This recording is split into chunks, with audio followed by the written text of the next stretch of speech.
My goal was just to prove to my guidance counselor that I can go to college. And it's after I start going to college, you start bumping into people.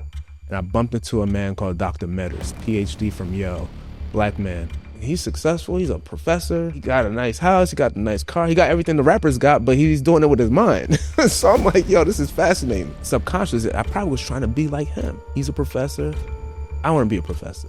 Finished my master's and I started applying to become a professor. And nobody called me back. So I did one of the craziest things ever. I put a suit on, grabbed my briefcase, and I walked right onto the college campus. I said, I'm here for a job interview. And I knew if I get in the room, it's over. So I get in the room and it actually goes left. Disastrous interview. And whenever you hear this line, you didn't get the job. We're gonna put your application on file for 6 months. So I started hearing that and I stopped it right there. I'll do it for free. See, this is a job for you. This is my purpose. I have to speak to these kids. Imagine being 16 years old and the rock of the family, your father, gets murdered. And now you're forced to be the man of the family. And because of that traumatic event, you start to spiral down in life. And you're told that you are not fit for college. You don't qualify for a higher education. Where our guest not only went on to a higher education, he completed his doctorate. He's a professor of sociology. He's an educational consultant that teaches teachers all around the world how to better engage with their students. And he quit his job.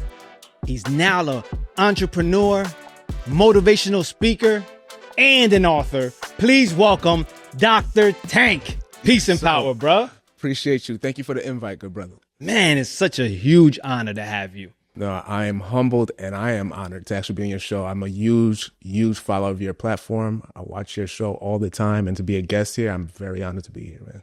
Thank you for that. Yes, sir.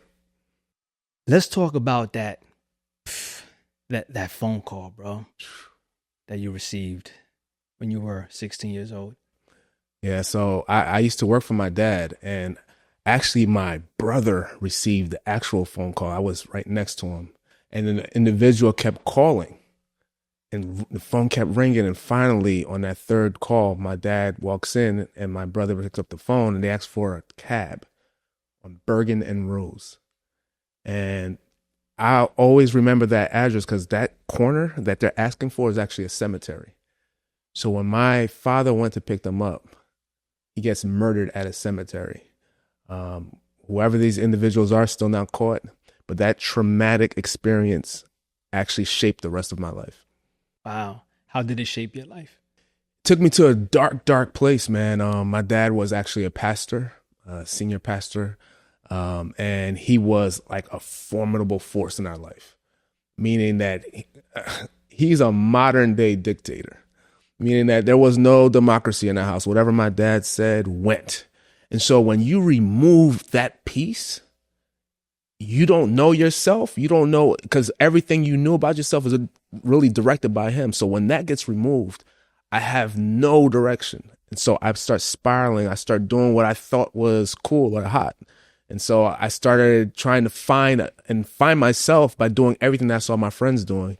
And until I found a place where I was all alone and dark. And so I really had to find who I was all over again after my dad dies to find out my true identity.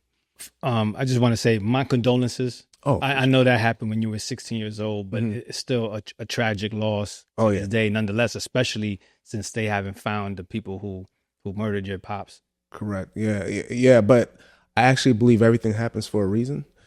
So in that time, it was very traumatic, but there was a blessing to that side too, because although I'm telling you that my dad was a dictator, he actually told you who you're going to be.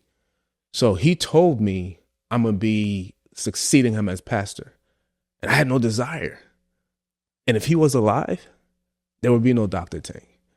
I would be a preacher forced to do this thing because that's the kind of man he was. And so by removing him, I actually get to tap into who I actually was, because I didn't know who I was. I just followed. And so I think the blessing of the tragedy is that it allowed me to discover my purpose. And what would you say that purpose is? My purpose is to change lives through education.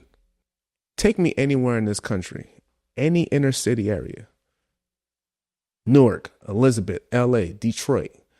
Find anyone that looks like me and ask them who they want to be when they grow up. They're going to tell you 4 things. They're going to say, I want to be an NFL player. I want to be an NBA player. I want to be a rapper. And now this new thing is I want to be like a YouTuber. And the statistics show all 4 of those are 1% to 2% career success rates. So that means 98% of those kids are chasing a dream that 98% won't actually make. So the reason why I'm running this educational movement, the chances of you getting that is significantly way higher if you're trying to become a doctor, engineer, author, teacher, scientist, philosopher. You have a way bigger shot. And I'm not killing dreams, but I wanted to give reality. And the reality is we need to start pushing academics as well as athletics. So if I don't become part of the 2%, I have a plan B to be successful. And I think we throw too many eggs in the sports and rap. And when it doesn't materialize, we're lost. And that's what's happening all over this country. I have 2 questions for you about that. Yes, sir. Why is it that the hood seems to be so limited with the possibilities, the 4 things that you mentioned? You want to be what you see. So anytime I see someone that looks like me that's successful, they're in one of those 4 things. It's not accident that you see that. That's called systemic. So if I see success and the only time I see someone that looks like me successful and they have money and they have career and they have to dribble a ball, that's what I'm going to want to be. So the reason why I walk around here with a bow tie and suit and walk around here and show them that there's another way through academics is so they can see it and see there's another way I could be successful and I don't have to dribble or I don't have to. And there's nothing against that, but I just want to show you there's other possibilities where you could actually use your mind to be successful. Yeah, I think that's very important, man. I always tell the story. This is a real story. My professor, her name is Parsha Hobson at Passaic County Community College, where I got my degree from. Mm-hmm. And one day I actually asked her, I said, what happened to the hood? You know what I'm saying? Like, why is it that Patterson is in the condition that it's in? Mm-hmm. And she said, number one, the crack epidemic, right? She mentioned the crack epidemic, but she said something else that really connects with what you just said. Mm-hmm. She said, because of the crack epidemic and the crime rise and people starting to steal and things of that nature, she said the doctor moved out, the lawyer moved out, the dentist moved out because they were getting robbed and they couldn't coexist. Correct. And so when that happened, she said the children didn't have anything or anyone to look up to outside of a lot of the negative examples, unfortunately. Correct. So it's what you're saying. Like I have like an elder that actually said the same thing. Yeah, economics plays a huge role. Find me an affluent area that we think is the standard. Yeah. Hit them economically, and they'll do the exact same thing you see in the hood. And my students are always like, no, I don't know about that. And I say, okay, let a storm come in. Let a hurricane come in. Take out the power. Yeah. Give it about 5 to 7 days. And those same civilized people that we think are successful and good will be kicking the CVS door down to get milk, bread, and eggs. Indeed. So did you finish? No. So I'm saying that it's not the people.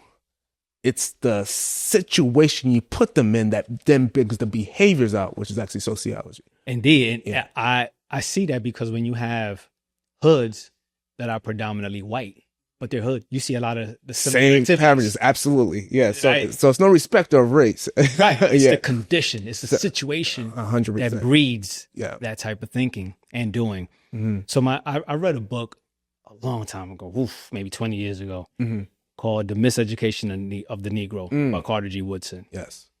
And I bring that book up to say that I know a lot of people with knowledge of self and who are conscious, who speak about how education has the ability to indoctrinate people, Mm.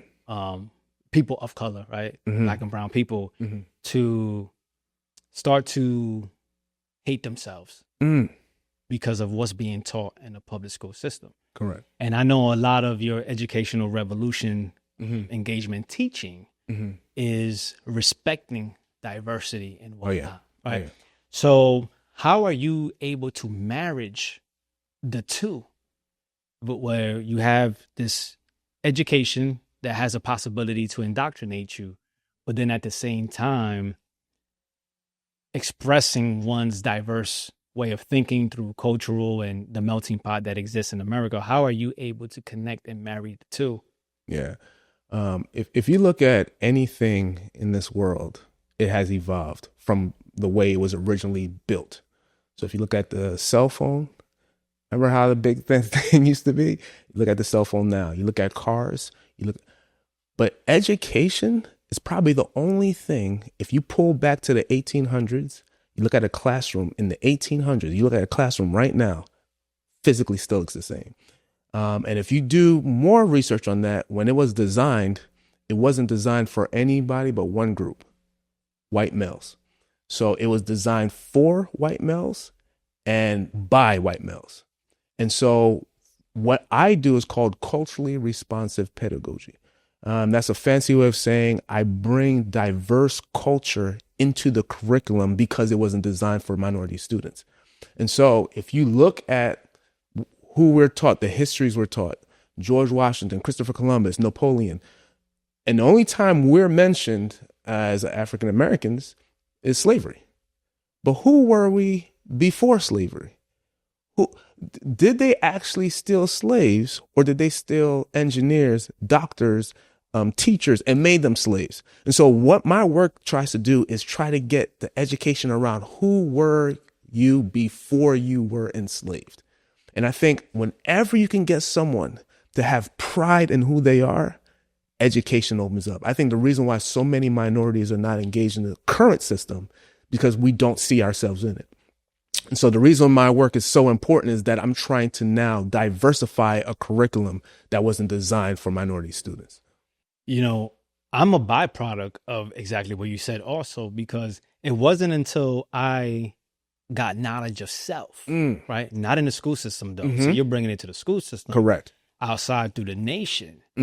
I started to expand my thinking and have a sense of pride on who I was as a Black man. Yeah. And it wasn't an overnight process. I was still in the streets real heavy, but it was the spark that made me the person that I am today, because I realized like, oh, I'm not just meant to be a drug dealer all my life. There you go. Like we weren't just slaves. You know, we actually contributed to the world.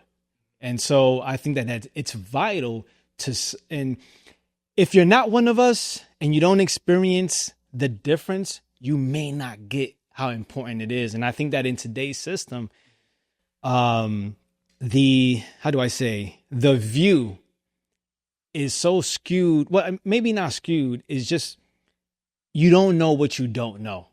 And it's not until you experience it that you really get the profound difference of even something as simple as to know, oh, I wasn't just a slave. Yeah. Yeah. It's important. It's critically important. I know it's important because the founders of education system made us do things culturally to make sure that we feel that they are important because they understand that. So think about it. What does the Pledge of Allegiance have anything to do with education? It has nothing to do with education. But you know what it's doing? It's instilling culture. It's making you pledge your allegiance to them and to what it stands for, their value system.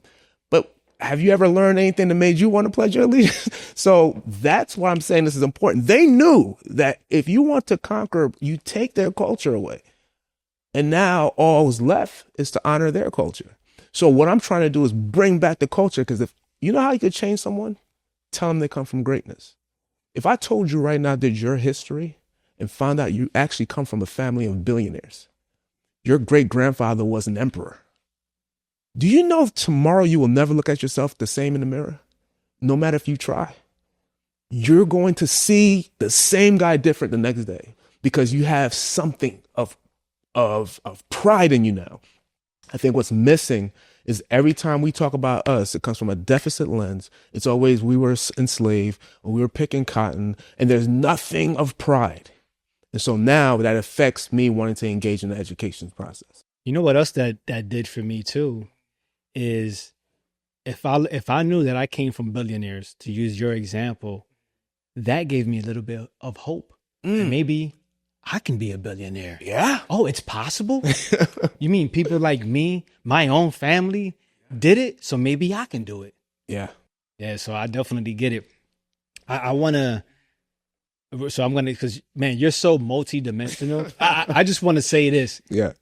This probably has been the toughest interview that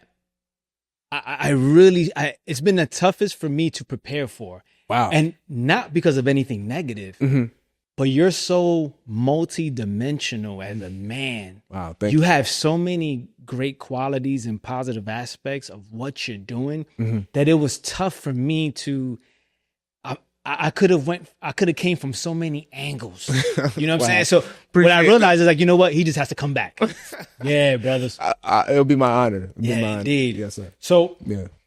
how were you able? You came from a household of immigrants from Haiti. Yes. Born and raised in Elizabeth, New Jersey. Yes. For the most part, poverty. Yes. Low income. Yes. Let's say low income. Low income. Mm-hmm. And you elevated and got your doctorate. And now you're a professor. You got to tell us how all of that was possible. Because I'm going to tell you, if I go back in time and I see you, and this is probably my own ignorance, if I look at you, I would have never have guessed that you were able to accomplish everything you have accomplished today. So how were you? I mean, when I read your book, I read on there that after the pandemic, you had to do some Uber. So here you are, a man with his doctorate, and you're driving Uber. So you've been through so much. Yeah. Tell us about the journey of becoming the man that you are today. Yeah. I was living a comfortable life. So I don't know how far back you want to go. You want to go when I am an infant or when I transitioned out of my work? Great question. Let's talk about the day you were told that you were not fit for college. So I believed my guidance counselor when she told me that. And one of the things I worry about is how many other kids believe that message. How many other kids did she tell that to? So because I believed her, I did not apply to one school, not one school when I finished high school. And so I started working at Kentucky Fried Chicken, McDonald's, and I was just one day smoking weed, and I could have sworn I saw my dad walk by. And my dad was a very intimidating guy. I'm talking about when you heard his keys going through the door, your heart starts shaking because you did something wrong and he's going to find it. So he didn't look at me like he was angry. He looked at me like he was disgusted. That day I got up and I went to a community college. Didn't know nothing about college. I was just like, you know what? My dad sacrificed too much, left everyone he knew to come give me a better chance at life. And I'm literally smoking it away. So went to community college, and I feel like that decision actually is what catapulted everything for me. Like I didn't know what to do. They gave me this standardized test. I took the test, and then I realized very quickly that college is not that hard. You just read a book and tell them what you read. And so once I started getting the flow of college, then I started believing the lessons my dad gave me since I was small. And that's very important. I think the advantage I had is that I did come from a 2-parent household, that he taught us about education. So even when he was removed, I still had those lessons locked away. So it just took time for them to come back. But I imagine if I didn't have those lessons, I'd probably still be lost. Wow. So yeah, it just goes to really show how important a 2-parent household is. Oh, yeah. And having the time to really raise your children and educate them and teach them values and principles. So you decide to sign up for college. Yeah. Okay. I know when I decided to go to college, right? Mm-hmm. I was looking for like an easy thing. I had my daughter, I was selling drugs, and I just knew that I couldn't live like this forever. You know, I Correct. caught a big charge. I was facing time and a whole bunch of other stuff. Mm-hmm. So how did you get from college, right? From believing that you don't qualify for college, you weren't fit for college, to then deciding to get your doctorate? Yeah, the doctorate was never my goal. My goal was just to prove to my guidance counselor that I can go to college and finish it. And it's after I start going to college, you start bumping into people. And I bumped into a man called Dr. Metters, PhD from Yale, black man. And I'm like, man, remember, you want to be what you see. I just never seen a giant intellectual black man face to face that close. And I was just like, man, he's successful. He's a professor. And he got a nice house. He got a nice car. He got everything the rappers got, but he's doing it with his mind. So I'm like, yo, this is fascinating. And he starts exposing me to like reading about Black history and learning who you are. And you are the builder of civilization. That's right. So that's the culture part's coming now. And I'm like, man, I come from something. That's right. And you're Haitian. You're the first Black Republic, man. You're the one who was liberating Hispanics all over the. I'm like, what? We liberated South. Yeah, you were part of liberating South America, man. That's what opened the doors. That, wait a minute, I could do this college thing, and I come from something. If I come from something, we could do it again. And so I finished college, and I'm like, nah, I could do more. That's when I go to grad school. And the goal for me was just to get my master's. So I get my master's, and I wanted to teach. And we definitely have to talk about that, but I'll come back to that. I wanted to teach. And I think subconsciously, I probably was trying to be like him. He's a professor. I want to be a professor. And so I get my master's. I get the job, and we got to talk about how I get the job, but I get the job to become a professor. And what made me get the doctorate is that I realized semester after semester, when the students who look like me are sitting in my classroom, they are not ready for college. And I'm like, it can't be a mistake, because college is not one town. You're getting it from all the towns, all the counties. So you mean every school district, when the kid is not white, he struggles to get the material and he's not ready for college? Something systematically is happening. And it's at that point I said, I want to do something about it. But I realized if I'm trying to fix education, you got to speak their language. I have to come credentialed. And so that's when I say, you know what? I'm going to go get my doctorate so I can address the same thing I'm saying now, but they'll probably listen to me a lot better now. And that's what made me do it. Yeah. Wow. Yeah. So you wanted to address how you got the job. Tell us how you got Yeah. So I'm in my master's. I finished my master's and I started applying to become a professor. And nobody called me back. So I did one of the craziest things ever. I put a suit on, grabbed my briefcase, and I walked right onto the college campus and said, I'm here for a job interview. Said, who called you in? I looked around the room. I found an empty name plate on a desk, so I knew that person wasn't there. Susan called me in. I said, Susan called you in? She's not here. Well, I'm here now. I don't know. I hear them discussing. No, he's here. We got to do something. Can we squeeze you in at 1:00? Sure. And that's how I got the interview. So they didn't let me go because they felt like, man, he's already here. He got the suit on. And I knew if I get in the room, it's over. So I get in the room and it actually goes left. Disastrous interview. So I start hearing the line. Whenever you hear this line, you didn't get the job. We're going to put your application on file for 6 months. So I started hearing that and I stopped it right there. I'll do it for free. I said, excuse me? I don't want the money. See, this is a job for you. This is my purpose. I have to speak to these kids. And she was like, well, I can't just hire you just off of your passion. I said, give me a chance. Walk up and give me an observation. And if this doesn't work out, we just do it one semester. She deliberates. She comes back. She said, I've never done this before, but there's something about you that I actually believe. She hired me on the spot. Wow. And they came one day. I was teaching first semester. In the middle of talking to the students, I get a knock on the door. People in suits walk in. They sit in the back of the classroom. And I had to play it off like, because I realized my whole life is right now. And I just kept teaching, and I aced the observation. That school till this day is begging me to come back and teach. Yeah. What an amazing story. That is facts. That's how I became a college professor. Yeah. Wow. What was it? This may not even be like relative, but it's just a question I have. Yeah. What made the interview go south? What made it go bad? I just didn't have the experience. Tell me a time that you did this, or so it was one of those behavioral interviews. And I just realized you made me remind the key thing that I did that got me the job. So I said, I'll do it for free. She was like, excuse me?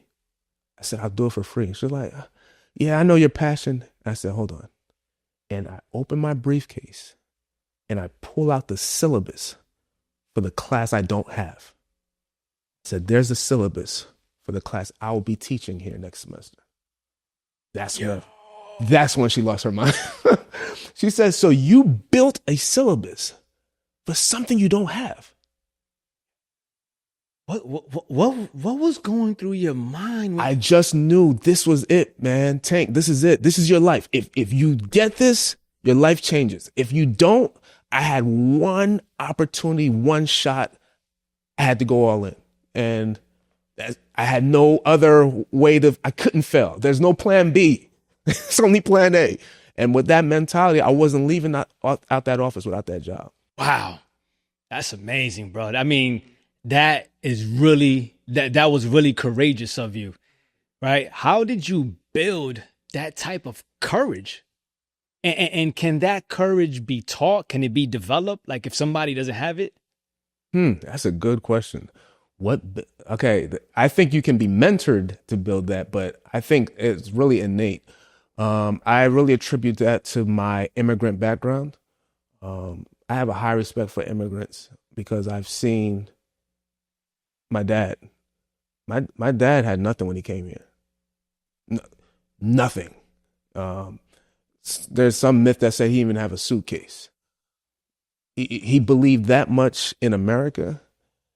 And the perspective is that if you could just get here, your life can change. And so that's all he wanted to do is get here. And you don't know the language, don't know where you're going to stay, but you're going to make it happen. And so I see that my life, growing up, this is what I see. So I know you can turn nothing into something if you are resilient, if you're consistent, if you work hard. So for me, I just became a product of that. That all I have to do is think it, be consistent, work hard, anything can happen. And so when I knew that I wanted, I'm going to go back. My dad wanted me to be a preacher. But in my heart, I never felt I was called to the church. I feel like I was called to people who will never step foot in the church. So why that professor job was so important to me, I realized this would be the gateway to finally being able to speak to generations of kids. Every semester, from all walks of life, I would have access to them to now teach them what I wanted to teach them every year. So I knew this was the key to unlock what I have to do in this world. And so I can't let no man or woman stop me from my assignment in this world. And so I don't know if you want to call that courage, belief, purpose, but once you get a glimpse of who you're supposed to be and there's someone in the way, bruh, I will do whatever I have to do to get to that other side. And I think that's what I knew that was my only shot. When they said, let's give him an interview anyway, I knew you have to nail it here. And so that's why I couldn't let it go at that point. Yeah. What I'm hearing, you also had an example of courage. Yeah, every day. So because you had examples, i.e. your father, your family lineage, and just being Haitian, right? You were able to tap into that. Yeah, you're talking about a guy that came to this country with nothing. When he gets murdered, he has 3 houses. He has his own taxi cab company. He has employees. Nothing. So if I see that, I have education. I know the language. I have a head start over him. If I could see him do it, I have more education. I could definitely do it. So I think that's what gave me the audacity, because I know it's harder for other people. And if they can make it, then I definitely can make it. Right. So you mentioned that courage can also be mentored. You can mentor someone. Yeah. Courage. So I spend a lot of my time now mentoring teachers and new entrepreneurs, because I didn't have someone that could really like show me the ropes. And so I feel like if I had a coach or someone, then it would probably be less mistakes I would have made. And so what I try to do now is teach you that this idea of becoming an entrepreneur is not like you quit your job and it just goes like that. It goes like this. It's like any relationship, any marriage is going to do this too. You're going to be in love with your wife, and then there's going to be times you're going to look at it like, what the heck did I do? The people that survive are the people when it's down here, still do the same stuff, still consistent, still show up. It's going to eventually come back up. Those are entrepreneurs that last as well. And so my thing is, if I teach you how to pivot when you go down, when the pandemic hits and I don't have no way of generating income, I'm here. Most people say, time to quit. I start selling t-shirts and driving Uber until it goes back up, pick up contracts. I no longer need to sell t-shirts no more. And then we take off. Most businesses fail in the first 5 years because when they go down, they quit right there. And so learning resiliency, knowing that's going to come to an upside, just like real estate, just like anything else, relationships, marriages. If you understand that everything that goes down comes back up, you're able to be more successful in life and play the long game instead of the short game. Yeah, I think I don't know if some people don't know, and I'm projecting because it's like something that I've experienced many downs, as well as many ups too. Yeah. Mm-hmm. When you're down, I think some of us think that this is it. We can't get back up. So so is it just knowing like, yo, bro, it's going to eventually come back up? Like you just got to think like that. No. Or how are you able to develop that type of faith? I teach it a different way. I teach my students this. Life is a book. And whatever age you are is the chapter you are in the book. So some of you are in chapter 19.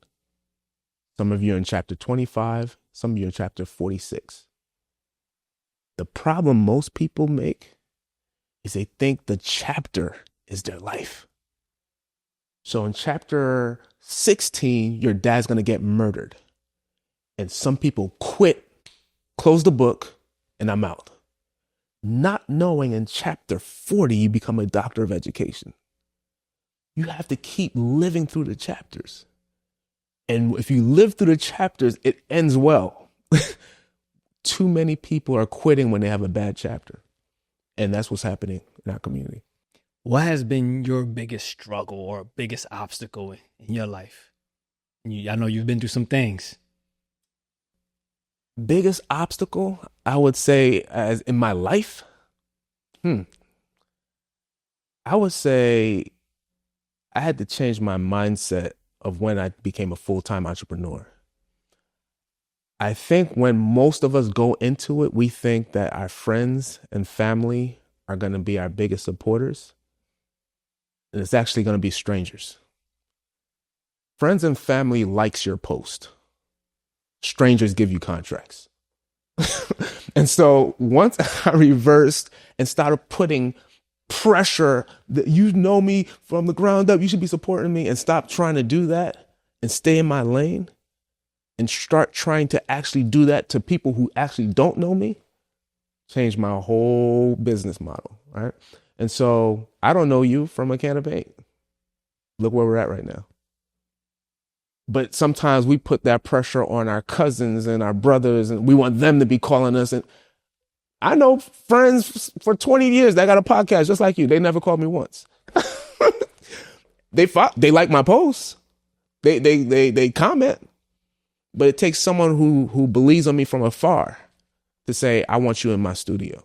And so think like that when you're trying to sell t-shirts, when you're trying to pitch your business. You got to connect with people who don't know you. They're going to have way more faith in you than the people that see you every day. Yeah. Also like I don't have any baggage Mhm. about you. Yeah. Like Yeah. I don't know how when you were in high school, maybe you had a stain on your shirt. You know what I'm saying? So Yeah. I can appreciate you for who you are Correct. today and based on what you're doing today. And I think that sometimes, people just that's true from the block. Mm-hmm. And they don't understand, like, or maybe not understand, but may not appreciate our greatness. And it's interesting you're saying this. This may sound like super, super small. Yeah.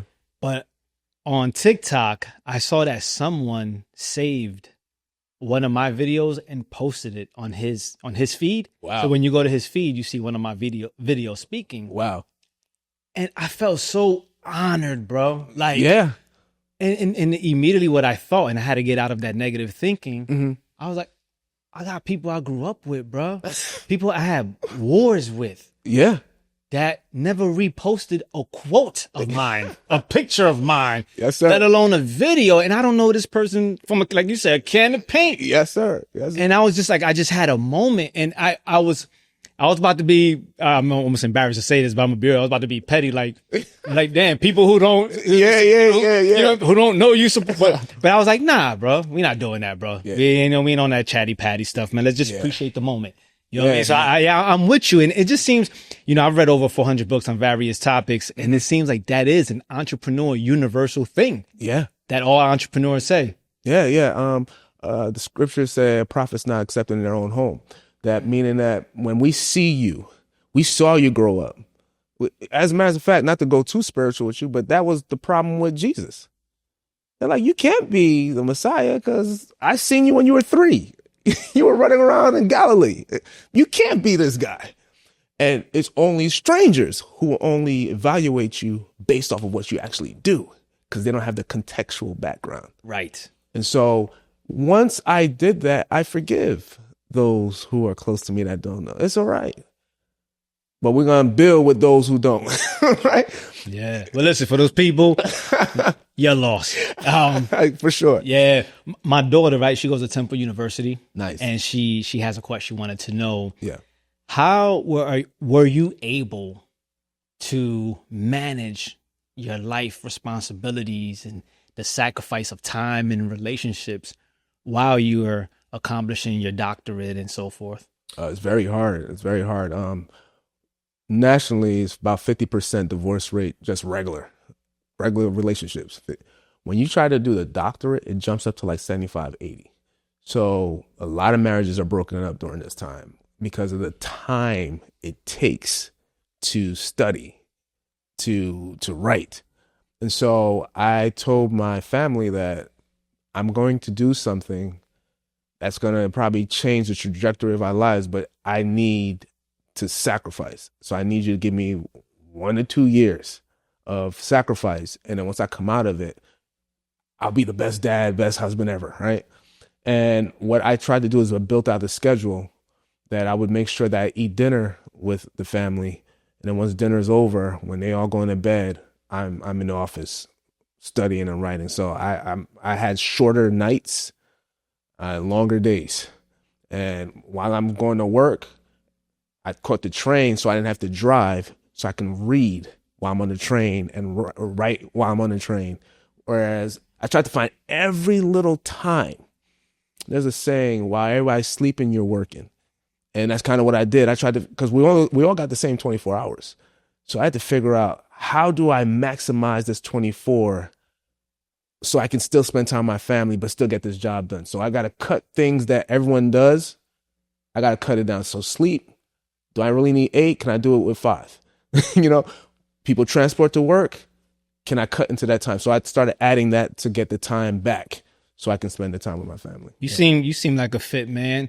What were you exercising during that period? Because a lot of people tend to sacrifice themselves, their own health, correct, to achieve certain goals. Yeah. What about your health and your fitness? Never.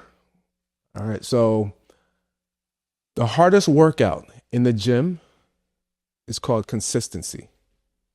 When I was 14 years old, I weighed 103 pounds. This is not a joke. This is for real. I weighed 103 pounds. And I said I was tired of being the little scrawny kid that everybody made fun of. and I wanted to transform my body. So on my 15th birthday, literally my 15th birthday, I was at the gym first time. And I have not left it for 31 years. There's not a year that I had no lapses. I've been that consistent. And that's why I'm very consistent in life. The gym, whether it's raining, snowing, tired, 5 o'clock in the morning, I'm getting up and we doing this thing. And that discipline spilled over into entrepreneurship.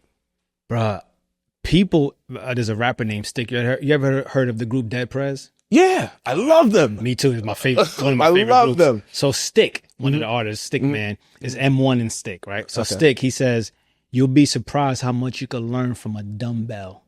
And bro, similar. So prior to getting into fitness and like working out on a serious level for me, I was a weed head, you know, low level alcoholic, I'll say, but alcoholic, you know what I'm saying? It had a totally toxic lifestyle. Yeah. Once I got into fitness for real, started exercising, not only did I benefit from the health and everything else that comes with it, but like you, it also enhanced my life in general.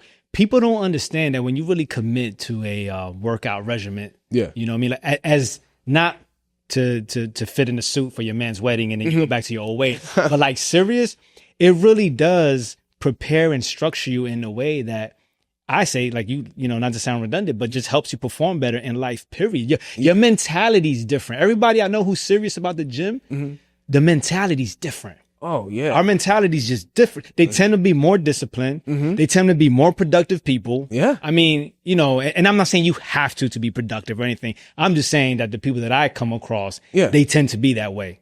Yeah, it takes a sickening, consistent, disciplined mindset. That's why I don't like the first of the year, January. You know why I don't like January? Because the gym is packed. Yeah. And you got to wait. I can't get on my machines. Yeah. Because everybody has these resolutions. Yeah, until March. And then February. Oh, damn, your gym is different. February, then they're gone. Right. And if you're really serious, you ain't going to post that you're doing you're going to be in here. You here, bro. You don't got to post nothing. So you're going to know who's in there for real and who's not. And so I think it builds a mentality that no matter what comes my way, 5 o'clock in the morning, you finding me here. And it'd be me and grandma, because it's senior citizens at 5 o'clock in the morning. But yeah, that consistency spills in. And I find that people who have a hard time doing, like, you know, everybody's like, hey, Tank, let me work out with you. 2-3 months, they're gone. Yeah. Because it sounds good, but then there's going to be days you're going to not want to get up. Can you still do it then? Yeah, I definitely see, again, me too. Most of us who are really serious about working out, we work out by ourselves. 100%. I am blessed though. Every Sunday, shout out to my Garen Mountain crew. I have a crew that I work out with on Sundays at 11 a.m. Okay. I know you live kind of far, but man, it would be great to have you one day. You know one day I'll shoot through. Yeah. What would you say is the key to your success? I think it's the way I think, my mentality. I have a plan A, no plan B mentality. If I want to go to B, there's nothing you can tell me, my wife, my kids, society, statistics, I'm getting to B. Whether I have to crawl, bite, climb, whatever I have to do, I'm getting to B. And as you can see with the professor job, they tried to close that door. They've met the wrong candidate. You know, so I think that's the key. I'm very resilient. Even when you said my introduction, I quit a 6-figure job and then the pandemic happens. Most people would say, okay, time to go back to work. I start driving Uber because the dream I had in my head, I'm not giving up on that.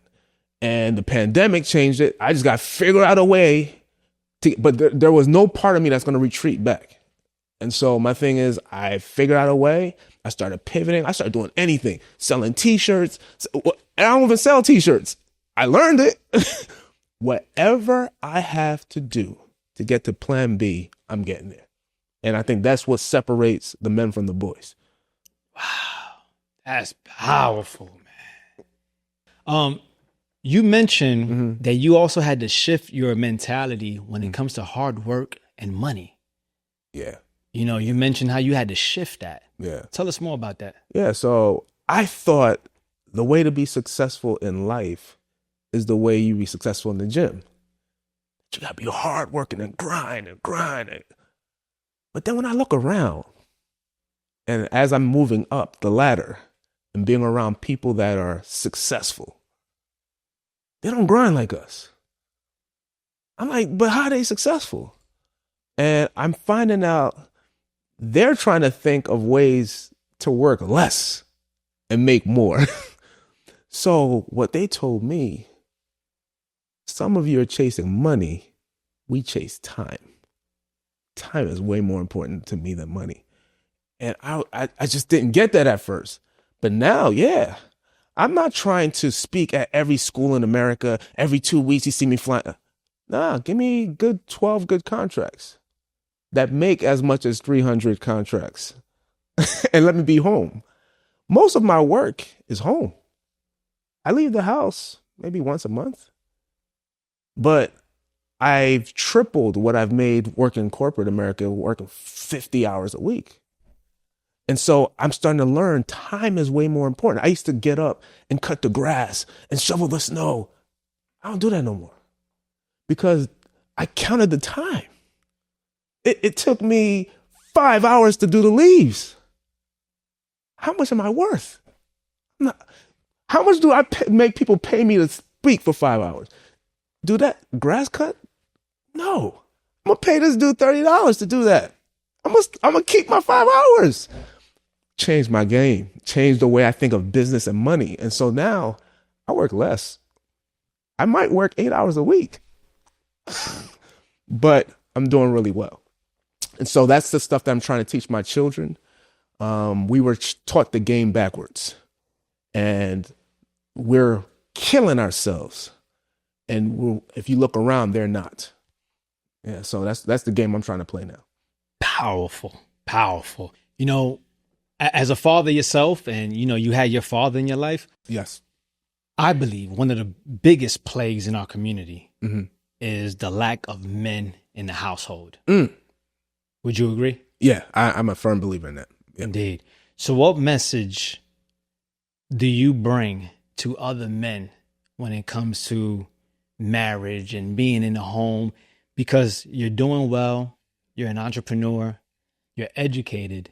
So what does that look like? What does masculinity look like for you? I think there's a lot of toxic masculinity. So we are trying to become what we think a man looks like because a lot of us did not have an example of it. I think what's happening is that this is what I believe is the problem. Last percentage I looked, somewhere around 60% of Black children are being raised in single parent households, which tend to be women dominated. And if you look at how we're raising our girls versus how we're raising our boys, we tend to put more pressure on our daughters to be independent, don't rely on nobody. But there's not a lot of pressure put on our boys. And what's happening is that we're raising passive men who just are there, but don't lead.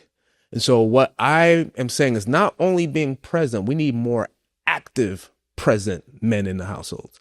And I was fortunate enough to see it, so I'm able to become one. But the question I really have to ask people, can you become what you don't see?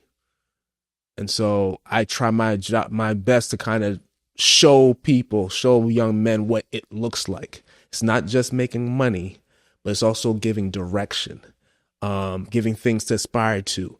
I call a meeting every first of the year to my whole family.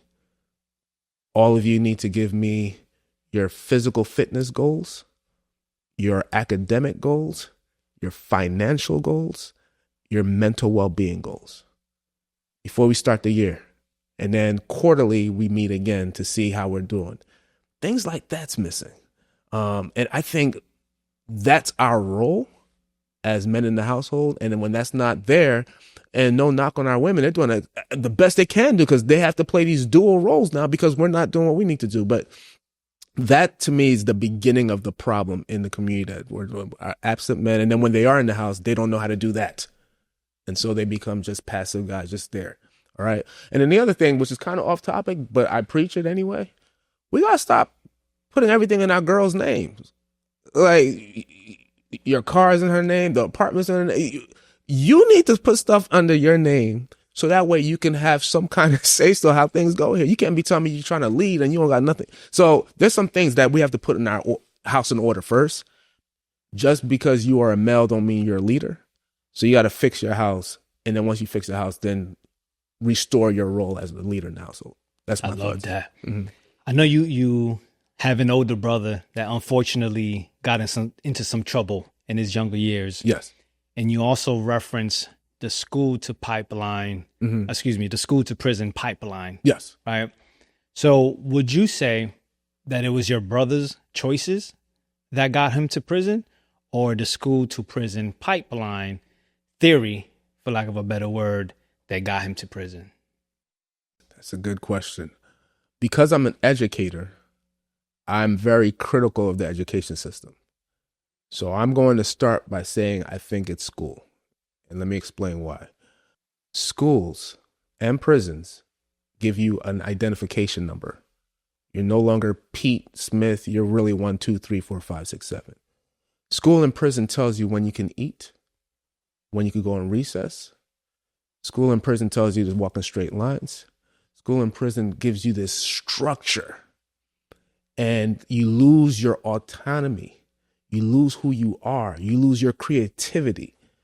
And then they replace it with what they think you are and what you should be doing. And so I feel like that's why many minorities are disengaged with school and don't want it. And so once you take the school on, if I don't like school, what's left? That's how we get in trouble. So that's why I'm saying originally I'm going to go with school. Now, obviously, I was a victim of school and I didn't get in trouble. All right. So how does that happen? So I think there are exceptions. But if I'm seeing an overwhelming bad decision happening, I have to first look systemically what's going on. And so my brother, not engaged with school, ends up being a high school dropout. He's probably 15 now. No job's really hiring him at 15. If I'm not going to school, what's next? And he starts getting in trouble. Nothing big, like little petty things that got him, a little jail time here and there. But once he started doing that, the school then said, no, we don't want you here. So even though he tried to go back to school, they pushed him out. No. Now what are his options? So that's what I mean by the school to prison pipeline. It's not like they are literally locking you up, but when they systematically lock you out of the system and they know what's the options out there, you're in essence funneling them somewhere. And that's kind of where I'm going with that argument. So someone may say that if the schools didn't have those things that you mentioned, right, that it would be chaos. So they have to have that type of structure and so forth. So what would you say to that? Totally false. I'm an educator, so I observe good schools, bad schools, medium schools. Something I'll never forget. I went to one of the best schools in the state and observed them to see what happens here that's not happening there, that they constantly have these great outcomes. And I've watched kids as young as 7, 6 just get up and walk out the classroom. I'm like, how come she didn't get a hall pass or full autonomy? Do whatever they creatively want to do. Speak back to the teacher, which I thought was disrespectful. You can only talk when your hands are raised. And then I found out, when I asked them, why are these kids able to do whatever they want? We want them from a young age to learn how to be creative thinkers. And then she said something I'll never forget. Some schools teach you to be good employees. Some schools teach you to be good bosses. And so if you look at inner city, low income schools, we're teaching them to be good employees, how to follow rules, how to not be this, how to raise your hand when you can only speak so how to follow a boss. Whereas what we're teaching these kids, when you want to go to the bathroom, you just walk out and go and just be responsible to come back. So that autonomy, if you build it at a young age, and you can talk back to someone and disagree respectfully. It's not being disrespectful if you challenge a teacher, as long as you know how to do it in the right way. Not that you just shut down and don't say nothing unless we. So what I found out through that is that I thought it would be out of control, but I witnessed it not be out of control. It's just mindset again. Yeah. You know, it's interesting you mentioned the talk back thing. Yeah. I would tell my children, you know, when they were younger and they would get in punishment or get in trouble, mm-hmm. you can talk back to me. Mm-hmm. You just have to make sure it's respectful. Mm-hmm. You know, like you can challenge me. Yeah. Like if I'm punishing you or, you know, whatever, you can challenge what I'm saying. Just make sure that it's done with love and respect. 100%. Yeah, man. I think it's important. Critical thinking is probably one of the most important assets that a human can have. Yeah. You know, it's what creates. Correct. And I think it's stifled in a lot of the way we were raised. When my dad told you to do something, yeah, there's no talking back, even if he's wrong. You know, let me tell you something about Haitian culture, okay? My grandfather can pass gas and the kids had to say, excuse me. Yeah, that's the kind of reverence you have for those who are older than you. So I say that to say, I've watched my dad sometimes make disastrous decisions, but it wasn't a democracy in that house. It was a dictatorship. Hence why I was intentional in how I raised my kids. If I make a decision and you think it's a wrong decision, I open you to challenge me respectfully. You need to now give me a better solution than what I offered. It's easy to say that's not good. Harder to say that's not good and this is better. And so what I try to get them to do from a young age is become critical thinkers and not be afraid to challenge authority when authority is wrong. And a lot of us, because we were like that, we follow even bosses who are wrong, but we're just like, hey, well, you know, that's the boss. No, the boss is wrong. That's why sometimes we see them do that. We're like, yo, he's wild. No, he has creativity from a young age. Yeah, I seen videos where like white men would get pulled over. What you doing? Why did you pull me over? And I was like, yo, we would get, us black people would get killed if we spoke like that. If you do it respectfully, I think it might be a different outcome. So when I actually do question, if I get pulled over, I say, excuse me, officer, can I ask you a question? Yeah. Can you tell me why you pulled me over? As I give you my, like, now he could either be mean and say yes or no, but that's different than say, hey, what, you know, so my thing is respectfully challenging authority. So my thing is, I really believe that's a strong thing. And I know we talked a little bit about this off air. A lot of that is slavery residual. See, in slavery, when someone did something wrong, they would get another slave to beat you down. And so we learned back then, never challenge authority. And so why I don't spank my kids, I have 3 kids, never put a hand on them, all 3. I learned the skill of being able to talk to you, reason with you, and get you to do what I want without physically intimidating you. Because our job in life is to prepare them for real life. There's nowhere they're going to go in the world where their boss is going to say, hey, do this. No. What? They got to listen and follow just off of command. And if we are to do our jobs as parents right, we have to prepare them for an adulthood. And there's nothing that you do spanking wise that's preparing them for adulthood. It's preparing them to be afraid of you. Do I really want that? And my last thing I'm going to say is when my dad used to try to hug me, I got scared because his hands were weapons to me. Because sometimes when he extended, it was to hit me. So I never wanted to reach to my kids and they'd be afraid of me. And so I said, I will never make them, they're going to respect me. And so, you know how I can make my kids cry right now? I'm disappointed in you. My daughter will break down cry because I've built up an expectation that make dad proud. So that means more to me than her being afraid of me. And so when I tell her, do your best, and I look her in the eye, can I trust you? I got you, Dad. That's more important to me, because when I did things for my dad, it's because I was afraid of him.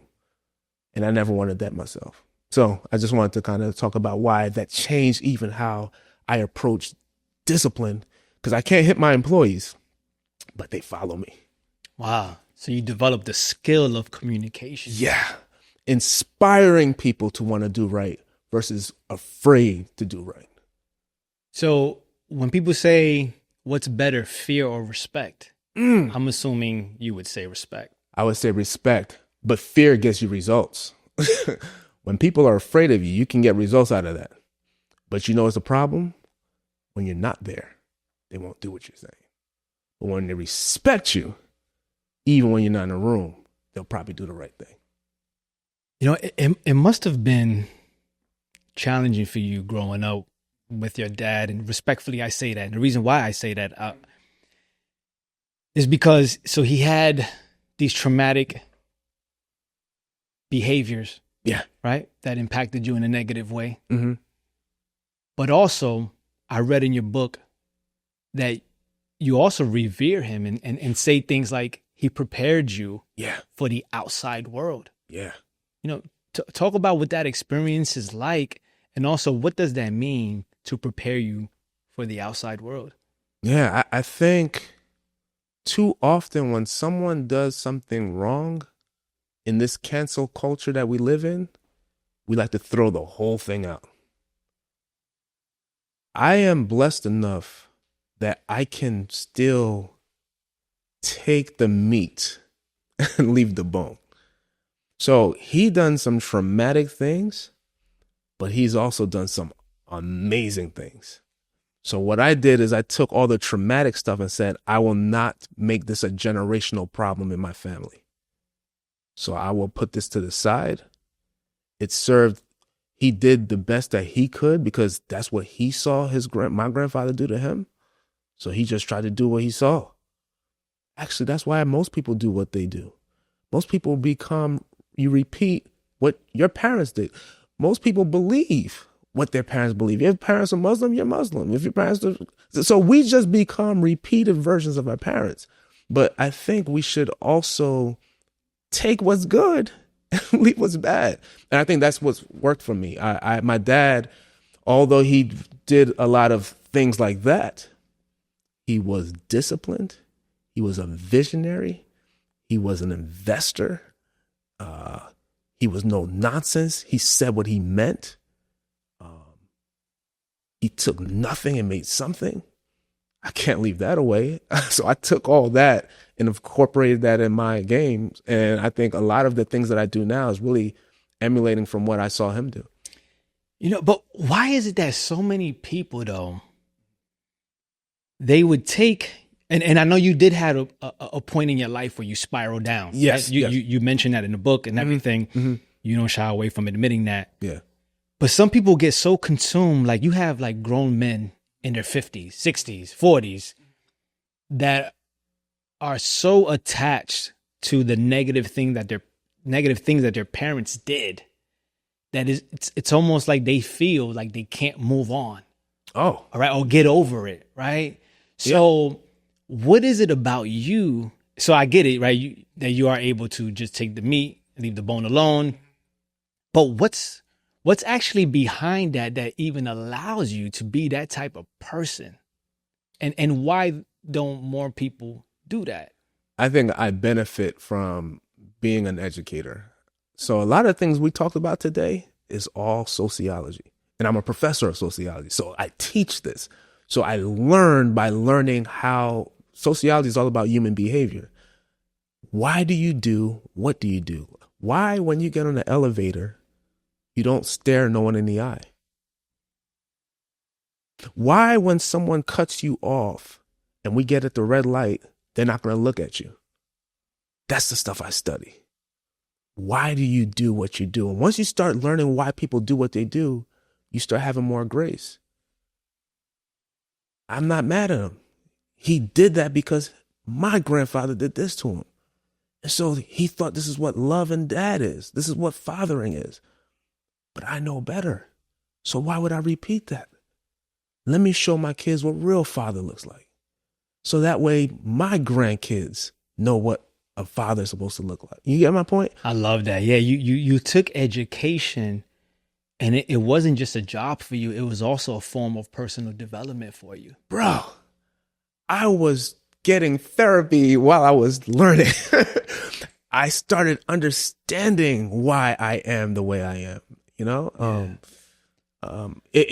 I understand even now why I struggle with being vulnerable in relationships, because I was raised in a house where we didn't say I love you. We didn't show feelings. My dad's way of saying he loves me is to work 2 overtime and come back and say, I worked 3 shifts for you guys. That was love. So now as a grown man, I have to learn how to do real love because I never seen it. So I'm still a work in progress too. You know what I'm saying? So my thing is, I don't have all the answers, but it's education that tends to help you unlearn so you can relearn. Speaking of education, so I once learned that the African concept of education is taking something from within and pulling it out. And I guess it's opposite, for lack of a better word, is Western's definition of education is putting something in. Would you agree with that? Yes, I would definitely. So Western society has what we call a banking model, where the teacher stands in front of the class and tries to deposit knowledge into the students around them. So knowledge flows one way. Typically in Afrocentric paradigms of education, it is very collective and communal. So the teacher actually becomes a part of the circle, and the education then flows within. And so if you notice, education tends to be more storytelling, sharing of experiences, proverbs, and allow the person to arrive at it versus you. I don't know if you see what I'm going with. I do. Yeah. And so I think that's how it shifts how I even approach teaching.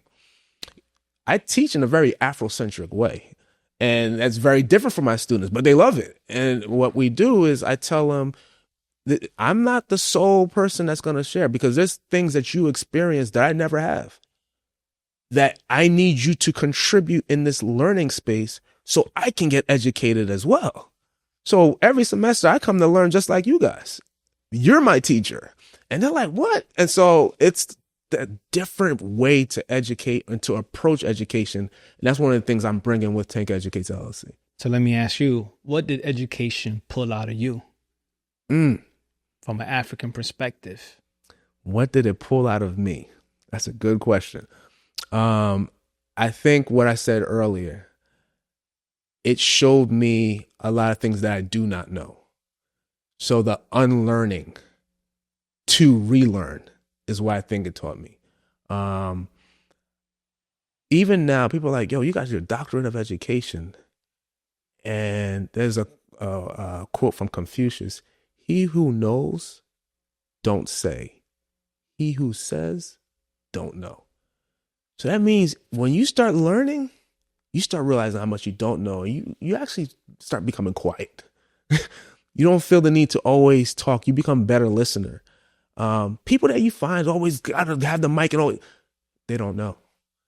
And so that's what I'm learning with what I'm learning, is that it pulled me to show me that, bro, even though you have all these degrees, bro, you don't know a lot. Yeah. And you need to unlearn some things and relearn some things if you're really trying to get knowledge. You know what I love about that too is that I experienced, so when I was young, I used to do a lot of debating with people. Like, you know, I even go as far as to say I was like an intellectual bully. You know, like I got knowledge of self, right? Yeah. I'm reading Dr. Amos Wilson. Yeah. You know, I'm reading all this stuff. Yeah. And the older I get, bro, it's crazy. I've read more books. I've experienced more things. Yeah. And now I'm here with it, just listening. Yeah. And fascinated by people's story, people's perspective, even when I disagree. Correct. You know what I mean? So it's interesting how, like, I didn't really know that quote. Yeah. But I'm living it as I get older. You know, I'm a speaker, so like I love to speak. Yeah. But definitely I'm just more tolerant to different perspectives. And another thing I do too, like even if I just straight up disagree, I don't feel the need to debate with that person. And this may sound extreme, and conquer with what I know or prove them. Sometimes I can prove them wrong. Yeah. And I'm like, I think I also understand that like at this, in my mid 40s, I'll be 45 soon, a few weeks. I think I also understand that life happens in stages, and you think that now, and you probably won't think that a year from now. That's deep. That's deep. And you're right. And I also understand that, you know, as a seasoned man, that I have to allow you the space to think, feel, and experience everything. And it's okay. You're so right. You remind me of things I tell my children all the time. They say, Dad, why come you always tell me one day you're going to understand this? They're like, I understand it now. And I said, if I take a candy from a 3-year-old, does she understand the implications of the candy? Like, or does she just think I'm a bad dad? She just found something sweet and I took it away from her. And even if I tried to tell her the health about it, she's not mentally prepared for it. But when she gets older, it's going to be like, oh, that's why you took the candy.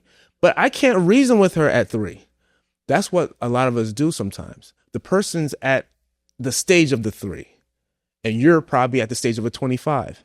But you're trying to get them to see the world at 25 when they cannot see it at 25. You have to wait till they develop more to get to 25. So at that point, you then say, I'm going to leave you at this stage here, and we'll just talk at another time. Yeah. And so I love the fact that so when I go and teach inside of state prisons, that's one of the first things I teach religion inside of state prison. Could you imagine that?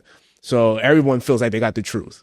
And I teach comparative religion. So one of the first things I tell them is, first day, if you feel like you have the truth, this is not the place for you. I need you to give me room to pour in your cup. Because if you have the truth, I have no room to pour. So I have to first get you to see that there possibly may be something beyond what you think. But the only way you can learn is if you put your guard down for a sec. And, you know, the example I give them, I'll stop here, is that did microscopic organisms exist before we had microscopes? Most people are like, yeah. How could I prove it to you? There was no way to prove it. We had to wait until we invented the microscope for you to finally see this is real. What else is out there that's real that we don't have the technology for? Once you get that, open yourself up. There's possibilities that there's more stuff out here that you don't got. That's the beginning of understanding and knowledge. Indeed. So as we start to land the plan, I like to say there's 3 questions in terms of education or the process of going to college and so forth. So one of our audience members has a shout out to Luce. She has a question. What if somebody wants to go to college, but they don't know what to study, what to major in? They have no clue. They just know that going to college is a step in the right direction. Excellent. What would you say to them? I would tell them to not pick any major, to go undeclared. And that's saying basically I want to go to take classes, but I have not picked my major yet. Take as many classes that you possibly can. And what that's going to help you to find out about yourself, what do you like? All right. So I didn't have that advice. So I thought I had to pick something. So I picked accounting. I'm a people person. That was the worst selection ever, man. I'm not a numbers person to sit down behind. So I was miserable my first year in college. And then I took a class called sociology. Oh my God. This was heaven. I don't need homework. I would read on my own. Boom. This is what I need to do.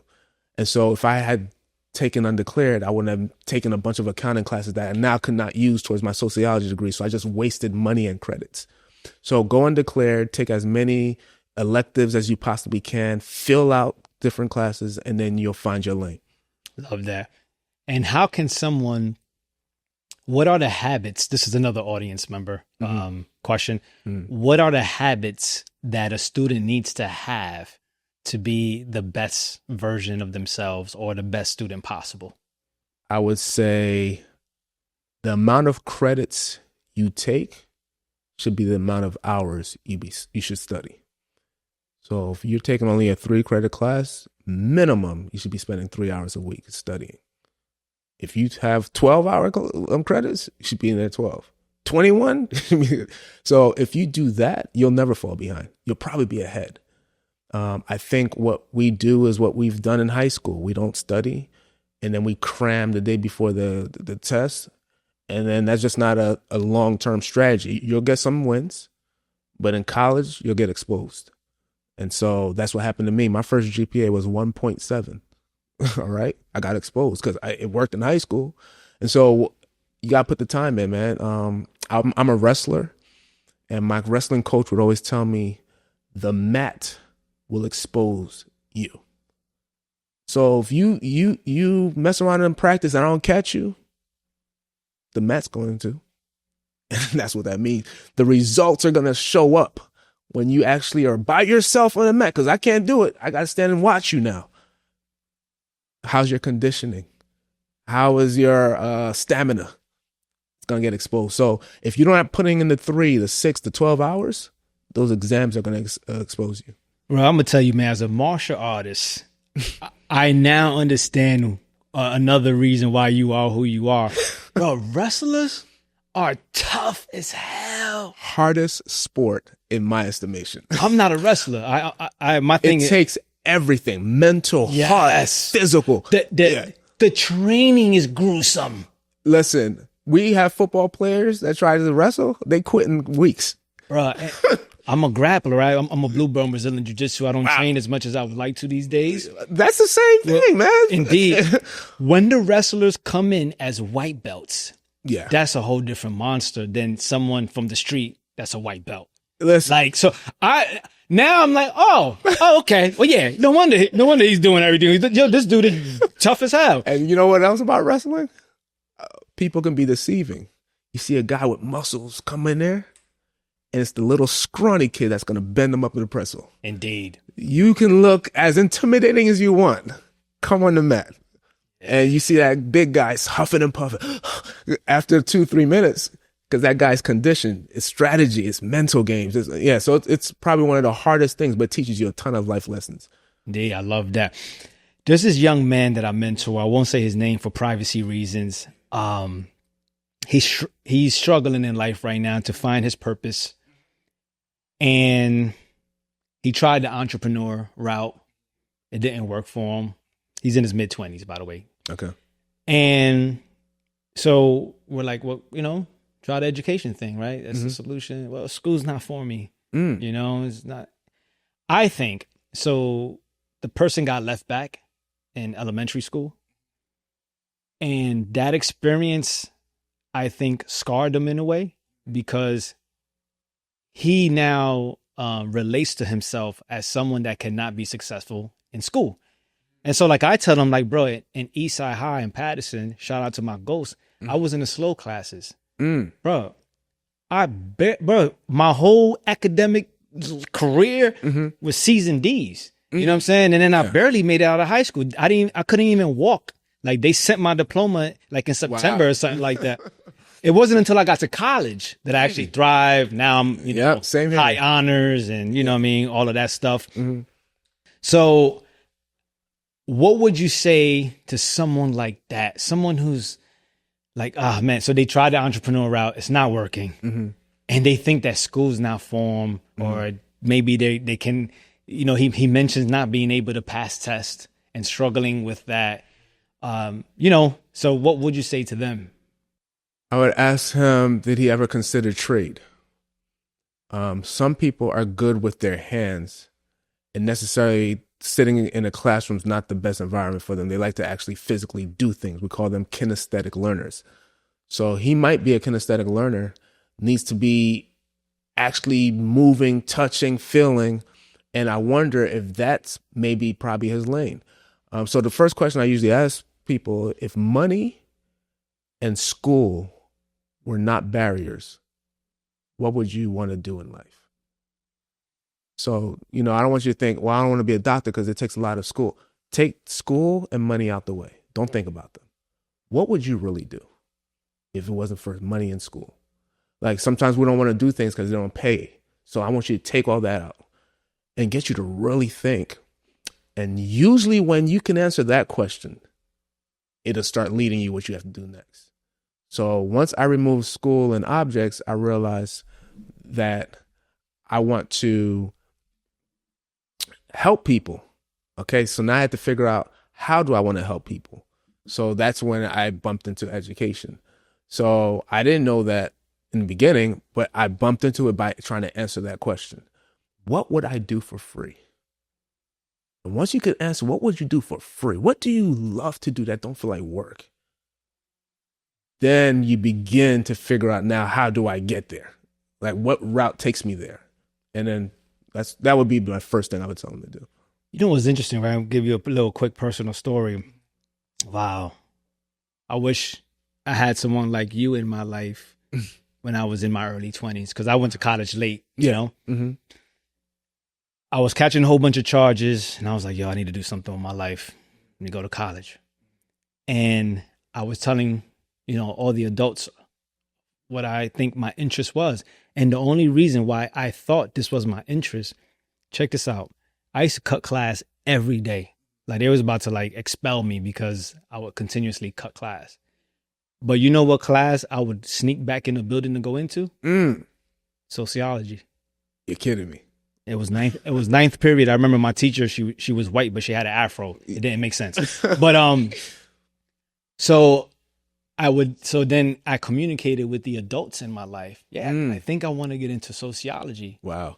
Only because I liked it in high school. That's the only reason why. I just, if it was something else, I would have said something else. But correct. And they was like, yo, there's no jobs in that. Correct. They don't make any money. Correct. So forth. And I was like, oh man. Mm-hmm. So they was like, get into the medical field. There's always jobs and you can make money. Yep. That's how I got into the medical field. Wow. Right. Mm-hmm. And then check this out.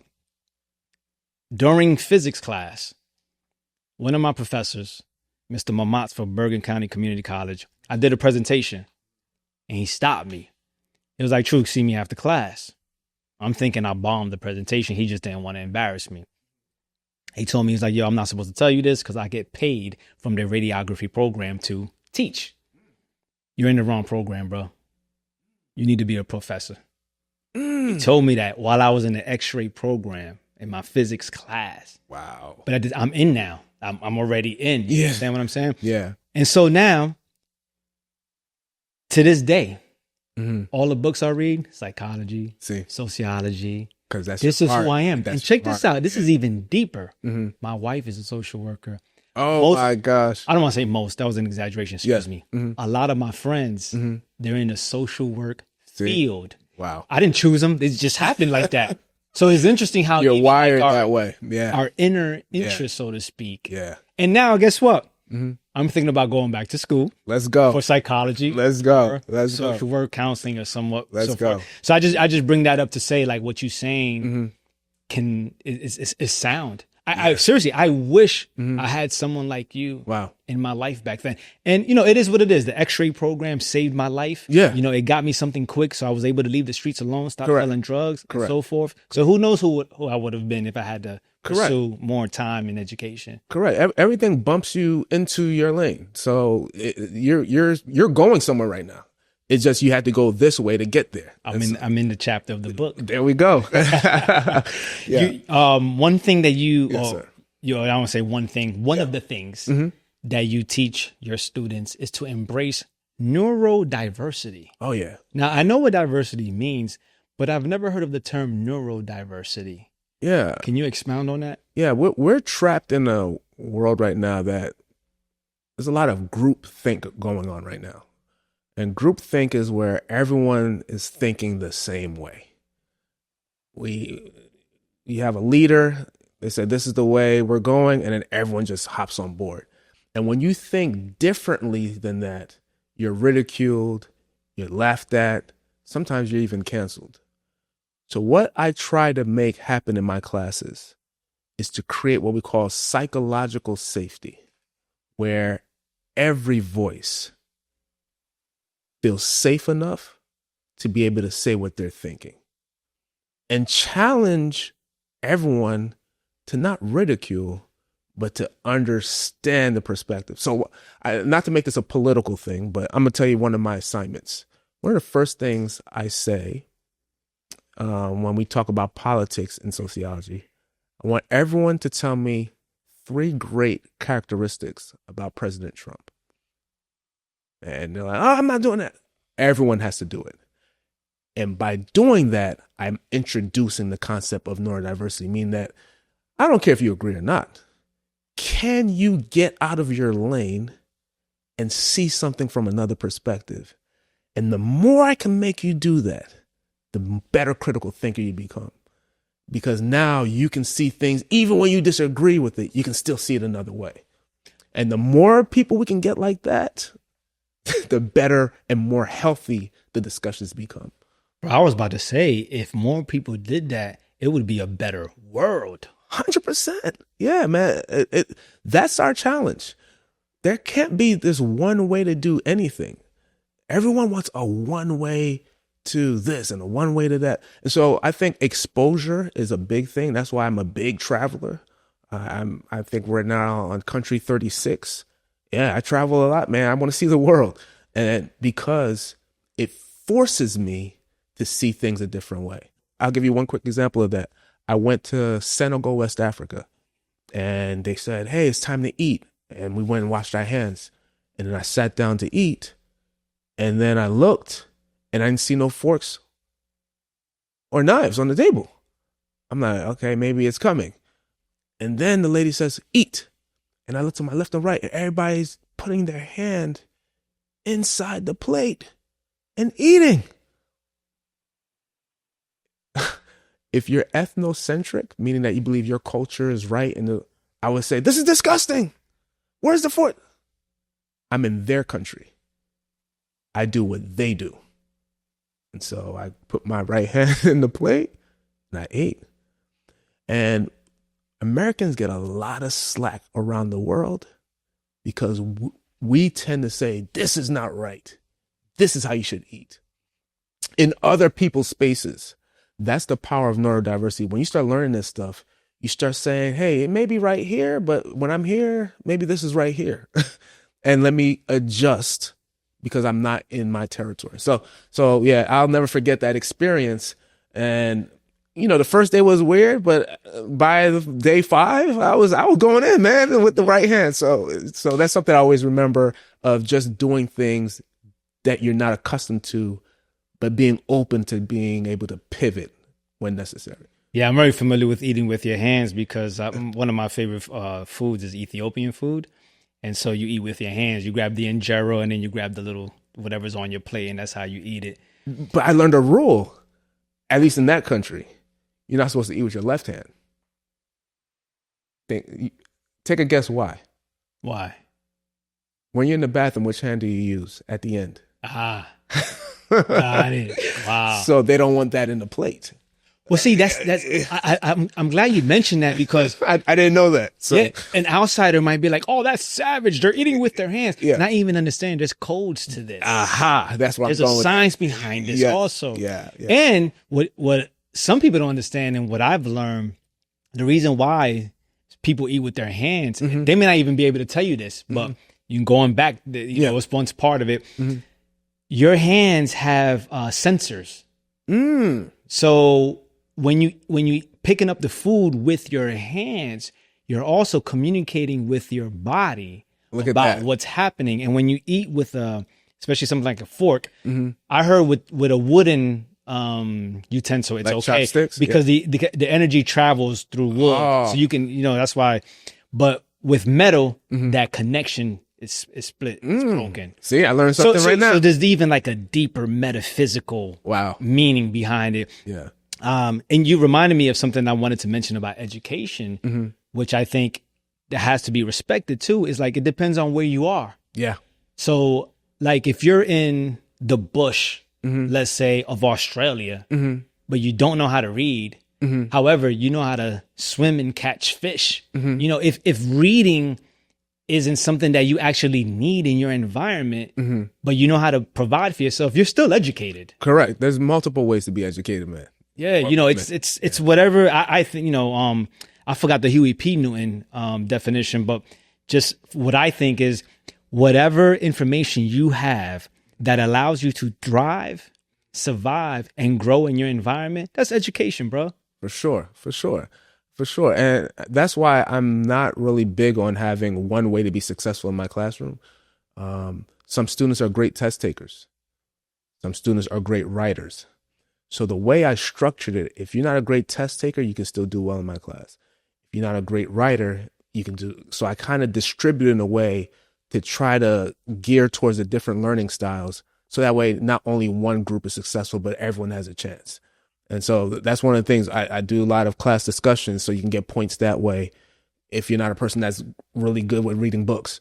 So there's multiple ways that I built into the curriculum so everyone has a shot to be successful. Man, it's almost like the Montessori concept. Yeah, man. But my thing is, I think school is really geared towards people who are good with reading books and taking tests. And if you're not good with those two things, you had a hard time at school. And so we have to start considering that as well. One final question, but before I ask you that final question, I'm gonna invite you back to talk about your book. Yes. But let the world know where they can find your book and all of that good stuff, how they can find you and so forth. Yeah, my book will be on all platforms. Tankeducates.com, TANKEDDUCATES.com, as well as Amazon and Barnes and Nobles. Yeah, so you can find it there. Listen, I poured my heart and soul into this book. This book is for educators, parents, teachers, immigrants, kids. Everyone will relate to this book because my life has been a real challenging road. And I went through so many different barriers and scars, and I really revealed all of that in this book. So I think everyone will be able to connect and get something out of it. Without telling them exactly what the book is about. And we're going to have you back for that, just for the book. Yeah. But I definitely, if I was watching, the book is called School Is Not For You. Correct. And you're an educator. I did that intentionally. So it's called a dissonance. So it's something that you read and doesn't make sense. So look, I say school is not for you. And the picture is me with my doctorate of education degree on. How do you connect that? And so my hope is that it makes you pick up the book to turn it around and read the back. And that's where I explain my guidance counselor told me school is not for you. And now I travel the country to make sure every kid feels like school is for them. Love that. 100 years from now, when you're gone and you left this earth, what would you want your legacy to be? This brother came into this world and left it all out there. He left nothing in the chamber. Everything God put in him, he put out in the world. So when God called him back home, he came back empty-handed. One more question and then one more comment. Yeah. What's your favorite book and why? Wow. My favorite book. That's an interesting one. I would say The Alchemist. Yeah, I'm just a thinker, man. And that's probably what pushed me into reading anything that's like a philosophical way to think that pushes me to look at different angles. And I think that was really the one that kind of got me to start thinking like, why is this like this? Who gets to set the agenda? So I would pick that book. Anything that can push my thoughts. Yeah. And I will tell you, you're also an alchemist. Bro, you took what you came from and turned it into who you are now. You are definitely an alchemist. Thank you, brother. Appreciate you, man. My final comment, respect to your pops. Yes, May sir. he rest in power. Yes, sir. He said you would be a preacher one day. Yes, sir. You are a preacher. Maybe not in the church, Yeah. but you are doing the work of God, brother. Wow. Thank you, man. Appreciate it. So, in essence, he was right. It's interesting you say that, because not to put my book in there, I actually said that in the book. I said, my dad called me a preacher, but my sanctuary is the world. And so I'm not confined to the four walls of a church. I get to speak to people who may never step foot in one. And so I am a preacher, but to the world. Yeah. Beautiful. Listen, if you know anyone that could benefit from this episode, share, and don't forget to subscribe and press that like button. That was powerful. Yes, sir. Peace. Appreciate you.